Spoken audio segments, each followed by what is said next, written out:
Rouge cycling podcast from Barcelona. We're holed up in the Airbnb room all together, and what a stage, what a day it was. Benji flying in early. You came in, we went down to the beach. First thing we saw when we did our recon of the riders' recon for this team time trial in the Vuelta was that start ramp was uphill. What is it with the Vuelta and dodgy start ramps? Wasn't the Salt Flats one also a dodgy start ramp? Exactly, and it kind of looked like it went downhill for like 5 meters and then went uphill into it. So it was very intriguing. But then the weather conditions hadn't started yet, because at that point in the day, we had our weather radar saying that rain is likely to happen towards the evening. That was something we've known. That is something we've known for kind of a week. On Monday, I checked the weather and it was going to rain today at some point. So there was the physical danger that rain could happen on this parkour. But it was a very technical parkour, right?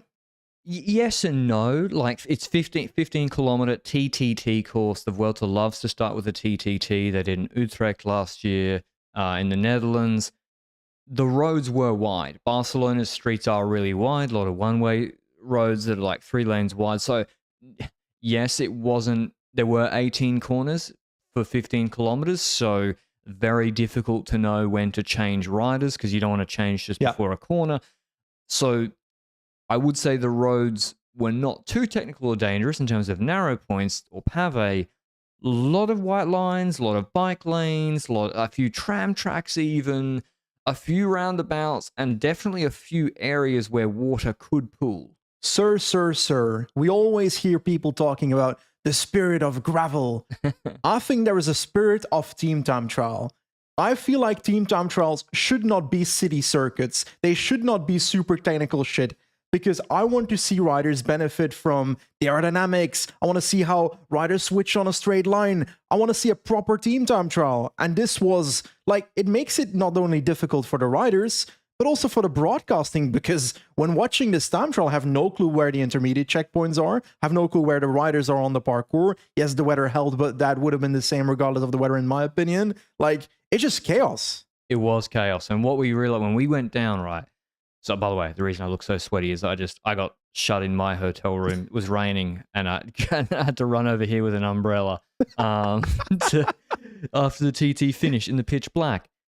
When we left at about 6 o'clock, first of all, we could see thunderstorms coming in when we left down the beach to come up here.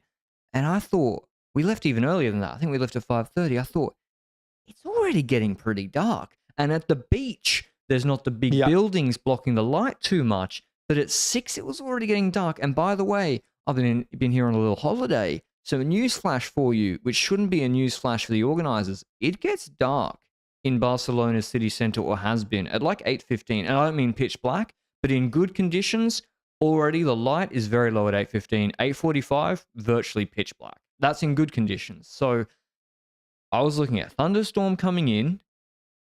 They're not starting for another hour and a half until 7 o'clock, the first team, and Quickstep roll off at 8:20. Yeah. They roll off at 8:20 when it's already dark in good in a sunny day.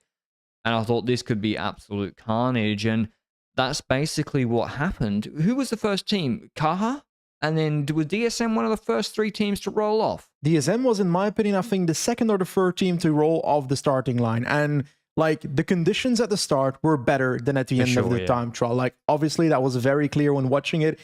If you're not watching this race and you go afterwards to the results page, you're probably like, what the hell just happened? Because some shit happened. Let me tell you about it. So, like you said, those teams, the Cajas of the world, the DSMs of the world, those teams actually had a really solid start to the time trial, because the weather conditions, it was starting to rain. It was drizzling. There were already kind of some wet patches on the parkour, but nothing too serious. And the water hadn't settled yet in dangerous sections. Exactly. I will say the starting ramp was already dodgy. They had probably what it looked like the Spanish curling or luge. Was it the Spanish curling or luge team out there with the mops that weren't doing? They were just shifting wet water around. Everyone that started on that start ramp, anyone that tried to get out of the saddle, a back wheel just fishtailed. And it was carnage. Like, some of the teams were taking it so carefully and weren't even really trying. But yeah, there's probably a dangerous period. And remember, I would say the roads, it hasn't rained here for a while. The roads were not as bad as Nice in the Tour de France 2020, where riders were literally turning through a hairpin on a road bike at standing speed and just crashing. The roads were not that slippery. I also just ran here in Birkenstocks, went over a few white lines. They actually weren't too slippery, but still, there's standing water that gradually builds up, and the later teams would be penalized by them and the deteriorating light conditions. So Team DSM Firmenich gets the miracle Vuelta opening stage win by 0.55 seconds ahead of Team Movistar. Movistar, the most... DSM, very happy for them. I love an underdog victory. Yes, of course, the conditions played a huge role in that, but still, Lorenzo Milese, who now goes into the red jersey, he's a powerful rider. Bardet, and I mean, the whole team obviously still did a very, very good performance because they smoked other teams that went in their time slot too. So I think, hats off to them, Dainese, Milese, and who were the other engines? I mean, perhaps I'm giving too much credit. It was really, like, they're never winning if they're doing a mid time slot. 100%. And this is like when Lampard, for example, benefited last year in the Tour de France in the initial time trial, won the yellow jersey, also because of the weather conditions. He might have competed for a top 5, top 3, but winning would have been difficult if he went at the same time as the people that were doing it in worse conditions. But when it comes to this time trial, the difference between DSM and some of the teams that went late was gigantic. So they definitely would not win if it was purely on sporting merit without the weather conditions heavily impacting it, the darkness heavily impacting it. And it got worse over time, but I was kind of shocked by the time of little Trek at the start because it was already bloody terrible. Like, I don't think they tried. They don't have a GC rider, right? I reckon they tried, but it felt like Juanpe, El Patron, was kind of like saying... Well, they had to wait for him. If he is a GC rider, they have to wait for them. And I think also the 5th rider, Luke, correct me if I'm wrong, it was the 5th rider setting the time. Normally it was the 4th rider in other TTs. I don't know why it was the 5th rider all of a sudden. And remember, if your team...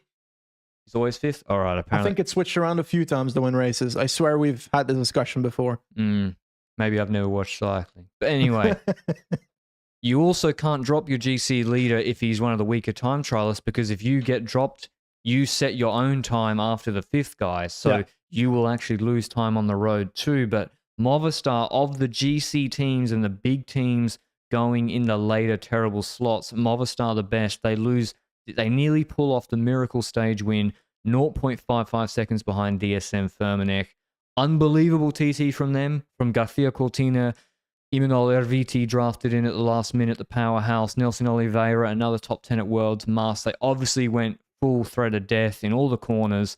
They went second last, so they had dog shit conditions. Jumbo and Ineos, or maybe Jumbo and Quickstep shouldn't risk too much, particularly Jumbo. But for Movistar, you got to go for the high risk, high reward plays, I think, because Mars isn't. You can't just be like, oh, we'll get 30 seconds back later. Jumbo can probably adopt that attitude. So I quite like, and it obviously paid off because they didn't crash, but they nearly took a stage win on home soil too, which would have been huge. Would have been major. And let's go through these results for a second here. You said it. DSM first, Movistar ending up second. When it comes to EF coming first, 6 seconds down, also a team that I did not see having any issues on the road when it comes to punctures or mechanicals or crashes and so forth, so probably had some benefit there. And they've sucked in the wet recently. Biscuits crashed every time in the wet recently. Maybe they found their rain tires finally. But Quickstep, like you said, also a solid time in 4th. That is also around 6 seconds behind. Groupama, same thing, 5th. That's a great time. Really good time by Groupama. And all these teams we've mentioned so far, they didn't have crashes. They didn't have punctures, if I recall correctly. Yes, there were differences in conditions. We'll go and talk about the darkness a bit later. But Groupama had pretty shit conditions, I think. Before they had the average ones, I swear. Okay. And around that time, also, Jayco wiped out completely. So you could lose it all, as well. So, Arkea, Hofstetter and Vauquelin crashed. Alpecin, 2 riders crashed relatively halfway. 1 Alpecin rider crashed in the final stretch. Alpecin's time was absolutely destroyed because that was their 5th rider that crashed in the final. Wow. So they had to wait on their 5th rider basically to cross the line because they couldn't wait for him in this spot that he was, because it was literally the last corner. So Alpecin got fucked because of that. Laurens Plus crashes very early for Ineos, Yep. so that impacts them. I was worried that he would OTL, but he ended up not finishing because he didn't look that He looked great. bad. He looked bad. So that's another one for the list. Eddie Dunbar crashes in the final stretch for Jacob, but then we see a video online where their entire team got demolished. So that's another team that gets taken out of competition. So it's starting to rack up. Ghana had a puncture as well for Ineos, so that also adds on to it. He punctures every TT. Talking about punctures, Jonas Vingegaard had a puncture. We had that confirmed by Vingegaard on Danish media and Marijn Zeeman in my DM. So that is 2 people that confirmed it. And we noticed something was wrong because It was weird. their structure was off and 3 riders were ahead, and then they were coming back, and they lost the TT by, they were 11th on 32 seconds with a puncture, bike change, and getting back into it. That's arguably a very good TT. It's fine. They probably were taking it easy through the corners anyway. And we saw the helicopter shot of their formation, and it was like, has somebody crashed? Because there were 3 riders ahead. This is mid-TT. Yeah. They're looking back, and then these other riders scream back from the back. But then we see 8 riders. I can't see anyone with ripped shorts. Not that they would be ripped because everyone's just sliding out. And so it was strange, but yeah, puncture makes sense. Is Jonas Vingegaard's lack of optimal preparation for this Vuelta already beginning to show? Puncturing in this TT, food for thought, hot takes in the comments only. And yeah, Jumbo clearly weren't taking it easy because from T1 to the finish, they didn't really lose much time at all, even on DSM, who had good conditions. So they were pushing to the finish. That puncture, would they have won? I don't think so. Maybe 3-4 seconds behind Quickstep. Maybe on 11 seconds behind DSM. Let's say they lost 20 seconds in the change, 25 seconds. But a lot of other teams, serious GC teams, if we run through them, Ineos on 20 seconds. Well, so I've got the actual list here of the GC leaders, which could be interesting. I'll just do top 10. Okay. Ineos on 20 seconds after Astana, who actually did, that's a really good TT on 17 seconds. Cofidis 22 seconds. They had good conditions. Bora Hansgrohe 28 seconds, 4 seconds out of Jumbo. Intermarché on 33. Lotto on 34. UAE on 37. Only 4 seconds ahead of Alpecin de Koenig, who literally had half their squad wipe out at some point in this TTT. And I didn't see if anyone crashed on UAE or... So UAE, obviously... I mean, UAE, they went in the dark with Jumbo, with Quickstep. But from that list of just... The reason I wanted to read out those names is Cofidis ahead of Jumbo. Intermarché ahead of UAE. Astana ahead of Ineos. This is topsy-turvy and just the most bizarre time trial I've ever watched. And now, Benji, what is the GC ramifications of this? Well, if we take a look at GC riders, then Bardet's at the top. If we consider him, then he's at the top. Luke's told you to do that. 0.55 seconds ahead of Mas. Okay, Max Pool's ahead of Mas by 0.55. You're right. Factually true. Only's probably up. I don't know if Only was in the list of riders that finished in the top 5 of Only's not GC of DSM. But then Evenepoel is on 6 seconds, Scarfi on 6 seconds, Landa on 10 seconds, Thomas on 20 seconds, Vlasov on 28, Roglic and Vingegaard on 32, Ayuso on 37. Almeida lost time to his own team, 52 seconds, while Dunbar is 51 seconds. It's like the Vuelta website shows him on 37 while everybody else is saying 52, and I'm not sure which of the two it is. It didn't look like he was there with the team right at the finish, so maybe Almeida's lost time. And listen, there was this, where the Alpecin rider crashed, you could see later teams, the apex of the corner with 400 meters to go, and we're now transitioning to the discussion about what the fuck this course was. That was not safe. You have an apex of a corner with literally like, I don't know, calf deep standing water. Did they move the at broom, one point, guys? or move, I don't know, or move the barriers or something, because eventually the team saw enough guys crash in that corner that I think Jumbo went they didn't go near that apex nor Quickstep, because you would just literally aquaplane and crash. And so it was a complete lottery out there. I am impressed by Quickstep and Movistar. They went in the dark. And first of all, the teams they're all here. You see the storm and forecast coming. This is very much easier said than done, but could they have brought it earlier to avoid the storms, given that it wasn't that hot? With the road closures in a city as big as Barcelona, that's probably a big ask. Should they have known months ago that it would be too dark at 8:30?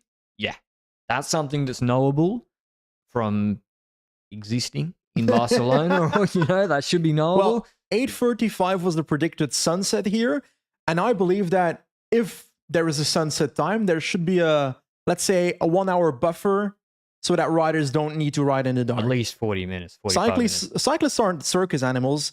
Cycling in the night shouldn't be a racing factor. No. You can ride in the dark if you want, but I don't want to see pro cyclists riding in the dark on my TV. It's a shitty viewing experience. We didn't see anything. But let's start at the beginning. We see the time trial. Yes, we've got some drizzle, but then it starts turning into thunderstorms. Riders should not be riding in thunderstorms, in my opinion. I don't know where the CPA is on August holidays. They're sleeping, I think. Why are we going to hear something? And listen, if it's too cold and there's ice and there's problems in a Giro transition stage next year, go for gold. I don't care anymore. But literally in the extreme weather protocol, I'm pretty sure it lists thunderstorms as a extreme weather event. There's lightning in the city of or surrounds of Barcelona. In as well. Yeah. Okay, there's a thunderstorm, and everyone's like, "No, this is cool." And also, like, some teams, I think maybe Caja had already rolled off, but once you're into about a third of the teams, it's too late then to Yeah. I mean, no, that's not true. If there's an extreme weather event, you neutralize a stage. It doesn't matter if some teams have gone already. In a road race, it doesn't matter that you've raced half the stage. If there's an extreme weather event, you stop it, and if you can't, you just neutralize it. So I think this was, I actually couldn't believe what I was watching. Yeah. I was like, is no one gonna like step in here? That they're racing in a thunderstorm in the dark in a city, by the way, and the buildings mean that sunset, it looks pitch black before the sunset time. That's at the beach, it might be okay in the open in the mountains, but man, I couldn't believe what I was watching. So we spoke about the thunderstorms, extreme weather protocol. It can be activated for this. It probably should be activated for this in the majority of situations. So that's already one option. So they could have already neutralized it or done whatever at the start to make it safer throughout. But then it get worse with rain, but less when it comes to thunderstorms in that middle period. Yeah. Where I'm like, okay, the rain's kind of an okay condition. The thunderstorms are kind of gone for a bit. So right now it's an okay condition, but riders are crashing every second. It's as if this parkour was built, and the timing of it as well, as if bad weather conditions don't happen. Yeah, like, of course, if they rolled off an hour earlier, which regardless of conditions, they should have gone an hour earlier, but if they roll off an hour earlier, it's good weather, probably we see 1 or 2 crashes. But yeah, because of the rain, team time trial in a city circuit with 18 corners, yeah, there's just half the teams crashed. And if one guy goes, you hit the brakes, it's all over. I think one of the Ineos rider that was behind De Plus, how he didn't manage to crash, impressive handling from him, but not what you want to see at the start. Like Laurens De Plus was an important part of the Ineos Grenadiers team for this race. And the fact that they left Sivakov at home for what is clearly contract reasons, that also doesn't look too good right now. Yeah. Losing De Plus, who's a very similar rider to Sivakov. But, I mean, Remco wasn't happy, Benji, but what's he got here? 26 seconds on Jumbo Visma. That's still a good day's work for him, even though he wouldn't have been exactly stoked about riding in the dark.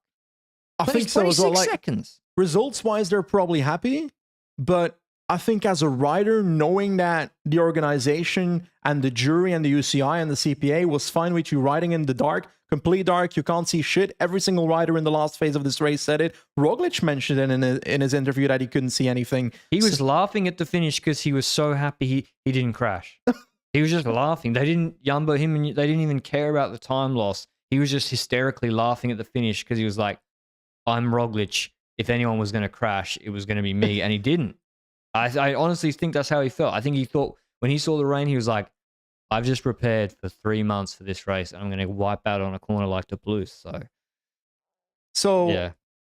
I feel like these riders are putting their own safety above their result at the moment by saying that, which is a fine thing to do. And like they are allowed to have their opinion about this parkour. And there's going to be people on the internet that say, oh, this wasn't predictable. The fact that sunset happens at this point, then the weather made it so dark and so forth. But we've mentioned it multiple times right now. That's kind of just not true. 2035 was the time that sunset would happen, and there should be a buffer beforehand in case of bad weather. That's it. That should be the case, and then you don't have these situations. The weather you will have, and then you have to decide case by case whether extreme weather protocol should be implemented or not. And it probably should have been implemented in the thunderstorm phase, in the rainy phase in the middle. I was a bit of the, okay, this is actually, you can't judge it and say, oh, this is godlike extreme weather. Yes, it was influencing the race because the parkour was so technical that everybody crashed. So how do you think about, can the parkour be kept in mind when judging when it comes to extreme weather protocol? If you know the parkour is super technical, can you judge it more carefully? I mean, you can be more like, this will be dangerous. If they're doing a city circuit where it hasn't rained in the city for a long time, it will be more dangerous. And also, I think the fact that they had no buffer with the light meant they couldn't pause the race for half an hour to let the thunderstorms roll through. Because they're like, if we delay this half an hour, it will be like even more pitch black. Yep. But yeah, I think win for Quickstep, win for Enric Mas, win for Bardet and Poole. Ineos, I think, will be okay. They took 12 seconds on Jumbo. That's good, but they would rather have De Plus in the race, I think. Freelander. Otherwise, I mean, Almeida, Benji, 52 seconds or 46 seconds, if that's true. 46 seconds to Remco. That's a lot of time, and he's going to lose another 45 maybe in the stage 10 TT. You're now at a minute and a half, which can be taken back in the mountains, but you got to take it back somewhere. So a minute and a half buffer is, not how you'd want to basically where he is in the race right now. To conclude, like, in my opinion, if you take a look at his time trial, it was a very spicy team time trial, but I'd say it was kind of a very terrible viewing experience. It was terrible for the riders' safety. It was, in my opinion, even regardless of the weather, a parkour that I don't like seeing in a team time trial in the first place. Like, this was a shit start to the Vuelta.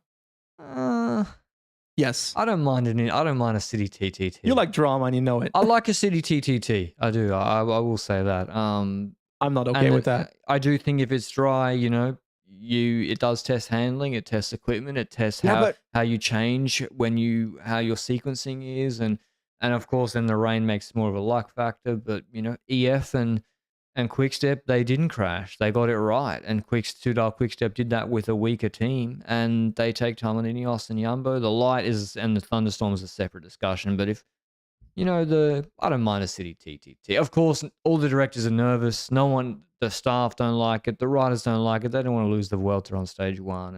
And, De Plus, I feel bad for him and others that have crashed. But anyway, tomorrow, Benji, we draw a bow on this. Yeah, not the best viewing experience on TV, that's for sure. Montjuic, 2 climbs, pretty easy day beforehand with where they start in Mathero. Yeah. It could rain again. Apparently it could rain again. Thunderstorms predicted. Wow. Yeah, but it's not cold, so it doesn't matter. It's not a city TTT. It's not a city. They basically go up a short 900 meter, 800 meter, 9% climb, then descend straight into a punchy finish. I think you picked Gregoire. I wanted to pick Gregoire for this finish. Pick Roglic, dude. No, I'm doubling down. Not doubling down, but I'm going Gregoire. When I see rain, the way FDJ went in the rain today, I think he's good in the shitty conditions, Gregoire. He also has nothing to lose. Roglic, Vingegaard, Remco, Vlasov, a lot of the puncher riders who could win this stage have a lot to lose and not a GC they can win on Montjuic. So Gregoire, fearlessness. I'm sort of taking Benji's pick, but I'm reiterating it from the preview podcast, which you can still listen to, by the way. I feel like I just got robbed in broad. Well, it's not daylight anymore here, so you can go him as well. Yeah, I want to go Gregoire, and not only because of the stage win, but there's actually also a fight for the red jersey that was taken by Milesi, the young dude that did very well at the U23 World Championships. Yes, he won the ITT. He got 5th in the road race. And he got the first spot here ahead of Max Poole in the red jersey classification. Now, they probably didn't expect to win, so I'm not sure they tested their sequence of who should finish first Yeah. before they But actually only Poole and Bardet are on 0 seconds too. Exactly. So they're on the same time now. Who will end up taking the GC lead? We know that Gregoire's on 6 seconds. Remco Evenepoel is on 6 seconds. I'm looking at these other riders and I'm like, a lot of other riders are on 10 seconds and worse. So it's between Groupama, Quickstep, EF, Movistar, and DSM for taking the red jersey tomorrow. And with bonus seconds, Gregoire might be able to do that. Evenepoel might be able to do that. But as long as the DSM guy, so if someone from EF, Quickstep, or Groupama win, as long as the DSM rider takes no bonies, the winner will take the red jersey, I believe. And if they come third, I think still the DSM guy keeps it because of the fractions of seconds. I don't think the fractions of seconds count for the team time trial. I recall deep diving into this rule a few months ago. And that's why I don't actually know this rule. I don't think team time trials count. Okay, so we'll have to stay tuned on that. Oscar Onley or Bardet would be my best bet to come top 3 for DSM, but I don't see it either against the caliber of punchers. Onley is a good puncher, but we still have Roglic. Did you not pick Onley for this as secondary for my Gregoire pick? Yeah. But in reality, you wanted Maybe Gregoire. DSM are flying. I mean, yeah, I'll be interested to see how Jumbo-Visma go. Obviously, everyone with the threat of rain is going to be even more hyped about getting into the front. Being first wheel into that descent in the start of the last kicker. It's so difficult to look at the stage now because, like, who controls it? We were saying if Ineos is in the lead of GC, then they won't control the stage. If Jumbo is in the lead, they might control from a bonus section. We don't know that for certain. DSM's in the lead, and I've got no fucking clue what's going to happen. They're more likely to control, no? DSM are not just going to give the red jersey away. I think so, because they're up there with 6 riders. Yeah. So you might as well YOLO control it for that. And also, Onley or Poole taking red for a day would be a big deal. No way DSM just let a guy from Caja take the jersey. No way. Gregoire is more likely to win because of DSM doing that? Yeah, for sure. So, but I think you're right. Like DSM, Ineos, it's clear they would not control it. Even Quickstep, I don't think they would control it. With Jumbo losing 32 seconds, I think it's pretty clear that you can't just be like, we'll get him next time. Yeah. We'll get him. The Roglic bonus second accumulation has to begin. It has to begin tomorrow. Yeah. On Ineos, on Bora, on the other teams, on Enric Mas and Movistar. It has to begin tomorrow. Especially now. It's a finish that's so good for him, and especially because of the TTT, because now they're behind. No, exactly. But how do you play it with your 2 leaders then? Because like Vingegaard, Roglic, the bonus second vacuum, yes, he's there. But when it comes to Vingegaard, I kind of feel like they're going to try and do some reverse lead-out shit.